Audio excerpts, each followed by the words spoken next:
All right, Chief Andrews. So, you know the announcement last week that you were going to retire at the beginning of May. Well, why now? Gosh, I have been in law enforcement a long time, and most law enforcement, folks in law enforcement will tell you that anything 30 years, that's a long time to be in this profession. And plus, I have children that I want to, follow them around the country and do what a mother does and stalk them. So I can't do that when I have a full-time job.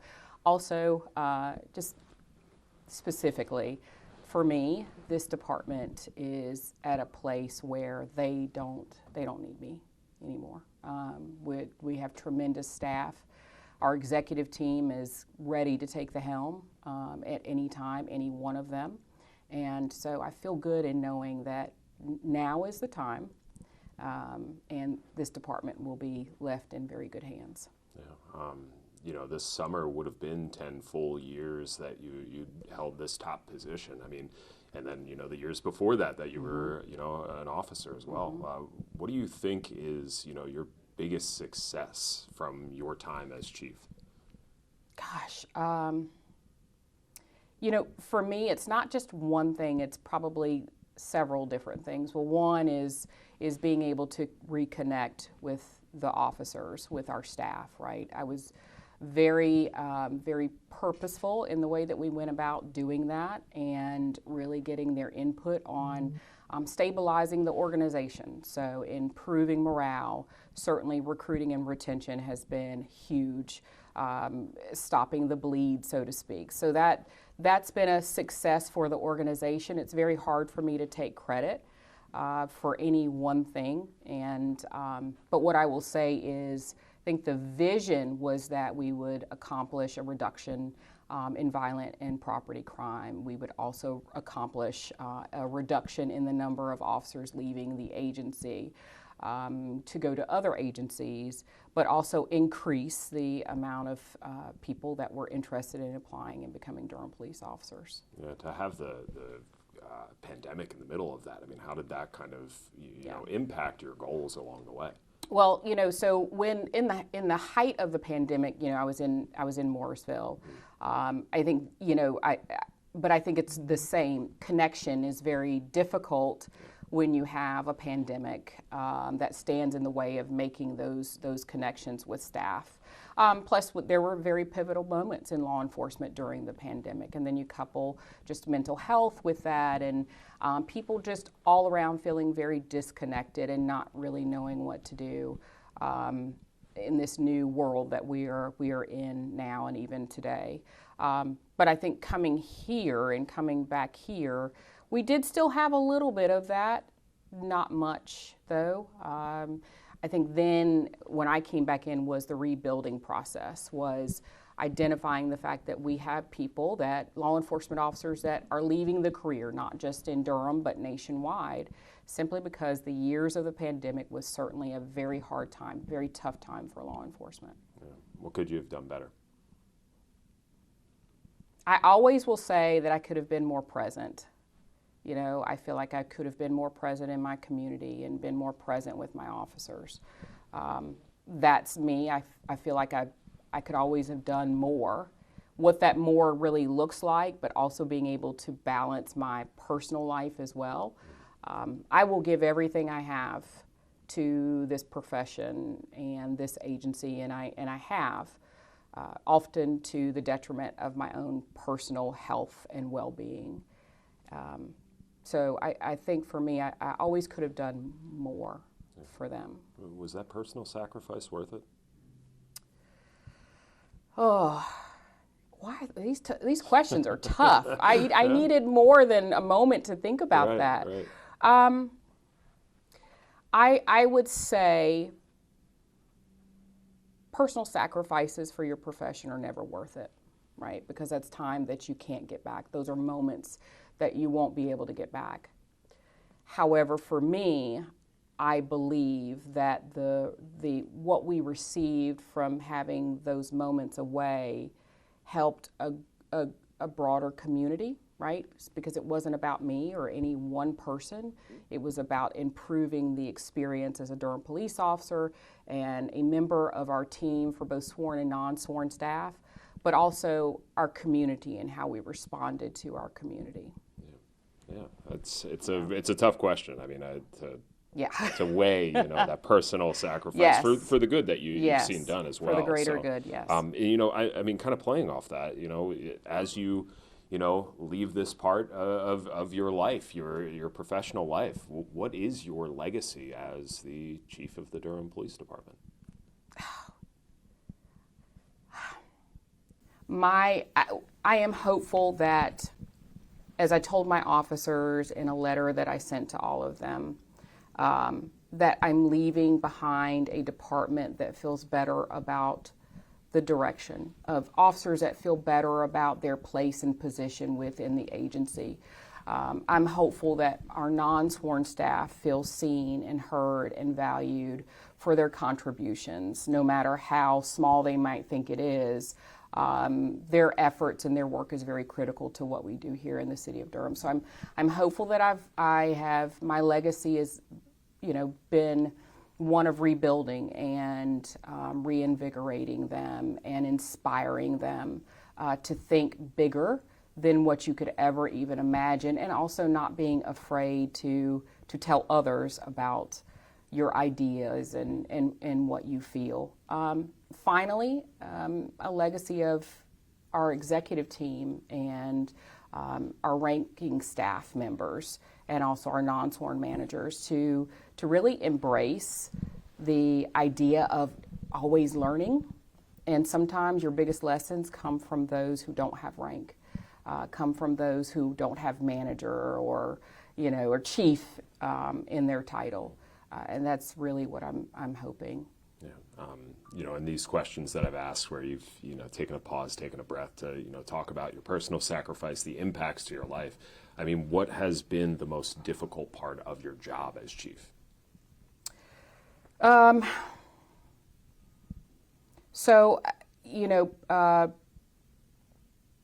Professionally, I will say that the most difficult part is seeing how my staff really have shouldered a lot more than what they should have, a lot more work than what they should have, and actually seeing the mental toll that it has taken on them.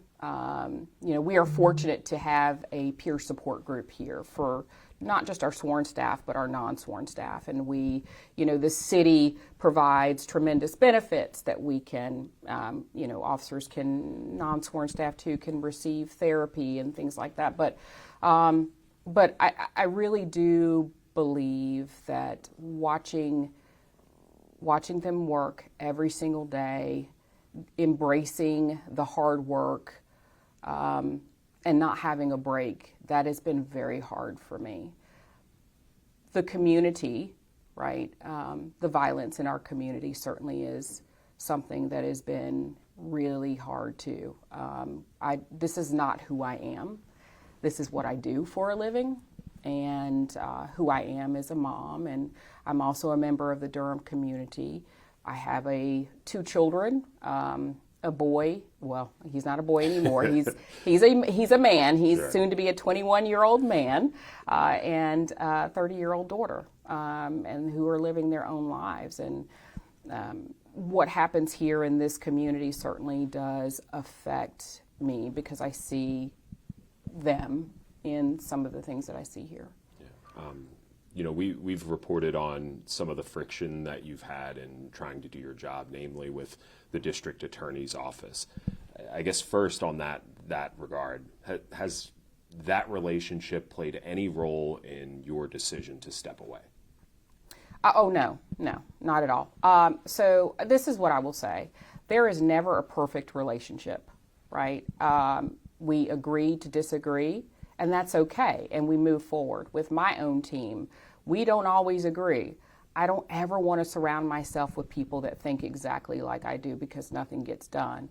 What I can say is that it is my hope that with some of the dialogue that we've continued to have with our district attorney and members of the district attorney's office, I hope that we can start making some progress and headway on many of really the toughest cases that we have here in the city of Durham. And what are those cases to you? Oh my gosh. It's the violent crime, right? But also there's a property crime element too, where oftentimes, and you hear me say this in the quarterly report, we talk a lot about violent crime and seeing reductions in those. But lately, the trend has been much of our property crime are often turn into gateways of our violent crime. So with our stolen vehicles, stolen motor vehicles, motor vehicle break-ins, that affects people in other ways as well. Property crime certainly is not one of those crimes that you can just say, phew, it was just a break-in, because it's not just people are victimized there too. So. I mean, when you talk about that, we've reported at length about Ryan Camacho's story out of Wake County, where he killed this teacher. Just an awful story, but we've seen how it happened here as well, that there were property crimes that happened, and there's been criticisms about D.A. DeBerry's handling of that. When we asked her about it, she had said the evidence in Mr. Camacho's cases did not support felony conviction. Prosecutors can only deal with the facts before them. Your department is responsible for presenting those facts before them. How does that reflect on the work of your department? So what I will say is that my investigators and my officers, when my investigators go have these tough cases, whether it's a major property crimes case or a violent crime case, we always include the district attorney's office in on the conversations around the facts, the evidence, oftentimes before even charging. So that is for us a positive, because it helps us prepare the best case possible, because they are very aware every single step of the way of what the evidence is in the case. And if there's more that they need, we trust that they will tell us that there's more that they need. Ultimately, it is our job to prepare a very good case, to present it to the district attorney's office for prosecution. It is a district attorney's job to decide what cases they will or they won't prosecute, or they will plea or they won't plea, and their job to determine the reason behind it. Our job is to prepare the case, which I will tell you, I don't review every single case, but I can tell you that I know the work of this team, and I know our work that we do. We prepare complete cases. And if there's a case that comes up that, that kind of shocks us all as to why there was a dismissal, we always want to know why, because if we had a hand at that, if we didn't present or provide the evidence needed, we want to know why. Right? I want my investigators to reach out and say, listen, was there something we could have done different? Because ultimately we all want to be able to learn so that it does not repeat itself. Yeah. Already you've talked at length about how much you care about your officers and their well-being and their morale. How does something like that, when you put in the hours for these cases, how does it affect morale when they see that it's pled down to a misdemeanor in this case? Well, so I think that might be a question for them, but what I can say is this, is our message has been, it's not our job to worry about what happens at the district attorney's level. There is a reason for everything, right? Our job is to prepare and present the best case we can for prosecution. That is our job. Our job is, we are the first ones on the scene when the person has experienced the worst day of their life. It is our responsibility to make sure that we do everything that we can to identify the persons responsible, and then bring forward the best packet we can for prosecution. Yeah. Are you satisfied with how the justice system handled Ryan Camacho in Durham County? I don't have an opinion on that. Understood.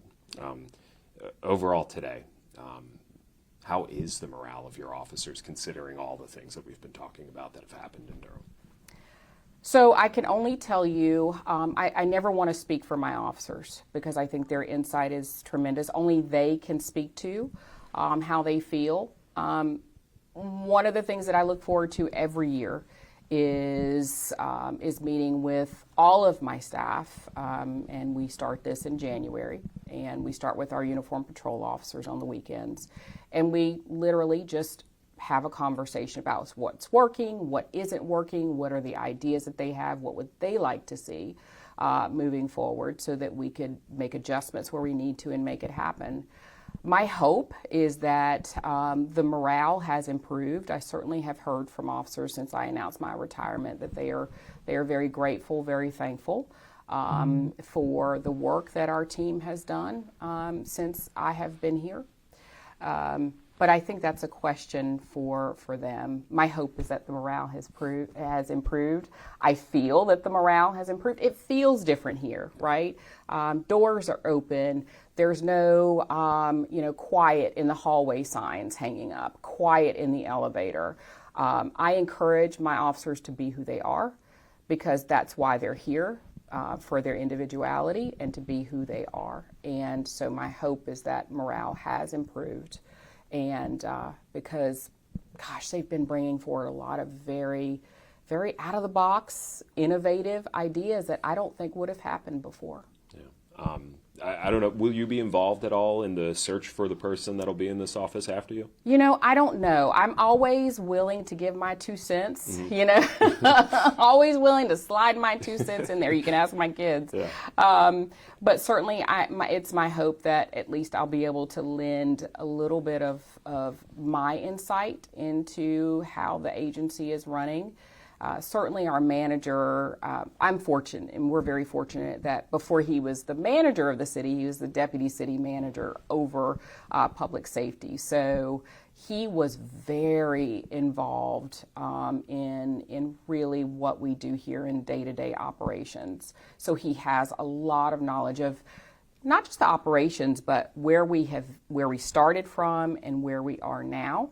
And so I'm hopeful that in the next couple of weeks, we'll probably we'll be meeting, and we'll work through that. And he knows that I will be available anytime if he needs me to assist with that overall process. Okay, so what would your advice be for that person that's going to be sitting behind that desk in a few months? Oh yeah. So I will say that your officers are not just people in the car. They're not just people investigating cases, your non-sworn staff. They're not just people in offices playing a very critical supportive role. They need to be seen, they need to be heard, and they need to be valued. And they need to be allowed to do their job. The next person that comes in should come in with no agenda. Be your genuine self, be who you are. Don't bait and switch. Don't be one person just for the interviews, and then you come in here and you ruin this department, because these officers have worked very hard. My non-sworn staff has worked very hard to get us in a place where we are improving, and we are making improvements every single day. And we need a leader at that desk that's going to support those operations, but is also going to be a positive contributor to the agency. Yeah. Save this for last just because it's great. The end of it. But yes. What are you doing? What's going on after this? Well, let's see here. I'm going to take a little bit of time to figure it out. I joke around with some of my girlfriends, and I will always be a mom. So I've only ever been a mom, and then when I've not been actively being a mom, I've only been a police officer. I've never done anything else. So the great part is that retirement, at this time in life, doesn't look like what it looked like for retirement for our parents and my grandparents, right? I'm looking forward to just doing something different. I'm not going to be a chief anywhere else. I am not going to put on another uniform. I'm looking forward to just doing something different. So we'll see what that is. I mean, I don't know. I'm just going to see where the road may lead. My steps are already ordered, and I think, the way that my faith and my belief that God had a plan for me all the way, even in 1997 when I started here, that was my plan. That was his plan for me. I feel and I have faith that that's still true today. So we'll see. Yeah. To be continued. I know you say done with law enforcement, Yeah. But what about public service? I mean, can we see Ugh. Patrice Andrews running for something? Anything Maybe. like that? Yeah? Maybe. Not closing the door on Not closing the door on that. I'm a public servant by heart. I love this community. There are things that happen here that I don't necessarily agree with or like. But I do believe that whether it's me being supportive of another public servant or another politician or I might become one, I don't know. But I know that I have not closed the door on that portion. So I wish you could express more. I want to yeah, hear I more know, about I who know, you want I to support in that. Well, if like I said, I have a lot of just scattered thoughts in my head. We'll see how it goes. Are you staying in Durham, though? Yes. Yeah. Yeah. Why? I love Durham. I mean, I love Durham. Her growth is tremendous. The way Durham has grown. I remember in 1997, downtown, there was no downtown life. It was dark. There wasn't much happening. And now you can go, you go anywhere and have amazing food. You can go catch a show. You can go to, go to the ballpark. You go Carolina Theater. I mean, there's just so many things to do in downtown Durham, but there's so many things to do in overall the city of Durham. And it's growing tremendously. So I'm just looking forward to seeing the next couple of years.